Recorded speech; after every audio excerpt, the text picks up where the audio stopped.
Welcome to The Explainer. Have you ever just stopped and wondered, what are we really made of? Today, we're diving deep into the fundamental molecules that build every single living thing, including you and me. We're talking about the chemistry of life itself. So, let's kick things off with a totally mind-bending idea. Everything that's alive, from a tiny little bacterium to us, is built from parts that are, well, not alive. Isn't that wild? That all the complexity and energy of life somehow springs from a collection of lifeless atoms and molecules. That naturally leads to the big question, right? How on earth is this even possible? What are these special molecules, these biomolecules, that act as the bridge between the non-living, chemical world and the living biological one? All right, here's our roadmap for today. We're going to start by exploring that chemical paradox. Then, we'll meet the four major players in this whole drama of life. Carbohydrates for fuel, proteins as our body's builders, vitamins as the essential helpers, and finally, the master architects themselves, nucleic acids. First up, let's really get into that central idea. How does a bunch of non-living chemistry come together to create something that can grow, sustain itself, and even reproduce? Well, the secret lies in this incredible cast of characters. Living systems are built from all these complex biomolecules. They don't just randomly float around. They interact in this highly organized dance, following a kind of molecular logic that makes life happen. Let's move on to our first key player, carbohydrates. You can think of these as the fuel that powers your every single move. For most living things, they're the #1 source of energy, and of course, a huge part of our diet.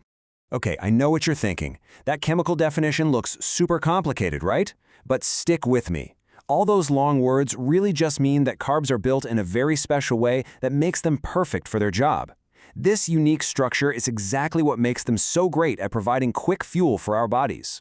And it's actually pretty simple how they're classified. It all comes down to how many simple sugar units are linked together. You've got the single units called monosaccharides, then some short chains, the oligosaccharides, and finally, the really long chains, which we call polysaccharides. So, let's zoom in on a polysaccharide we all know really well, starch. It's how most plants store their energy. But what's super interesting is that starch isn't just one single thing. It's actually made of two different parts. Now this is where it gets really cool. Look at the difference between amylose and amylopectin. Amylose is just a simple, straight chain. But amylopectin, which is most of the starch, is all branched out. And this structure makes a huge difference. You know how athletes carb load? That branch structure of amylopectin gives our body's enzymes loads of places to attack at once, which releases energy much, much faster. See? Structure is everything. Next up, let's talk about the builders. Proteins are the most common biomolecules in living systems.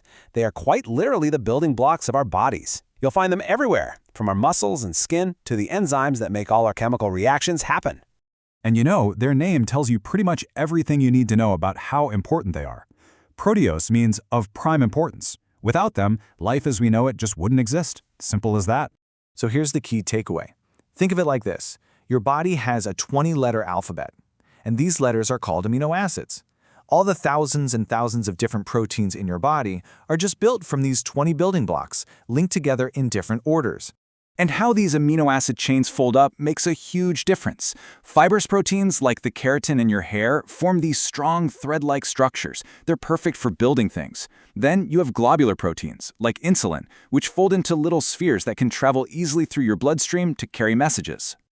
Okay, now for the essential helpers. Vitamins. We only need them in tiny, tiny amounts, but wow, our bodies just cannot function without them.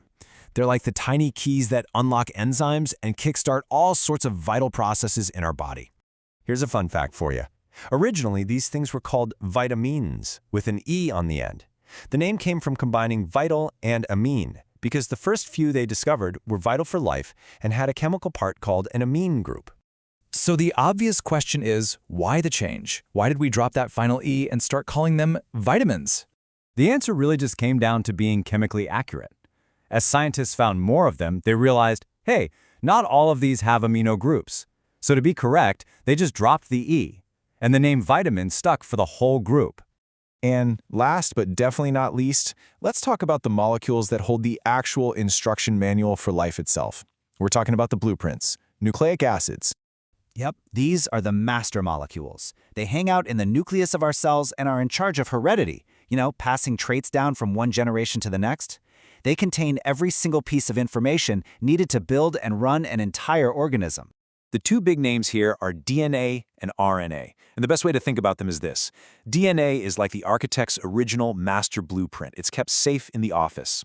RNA is like the site foreman who takes copies of the day's instructions out to the workers, the machinery that actually builds the proteins.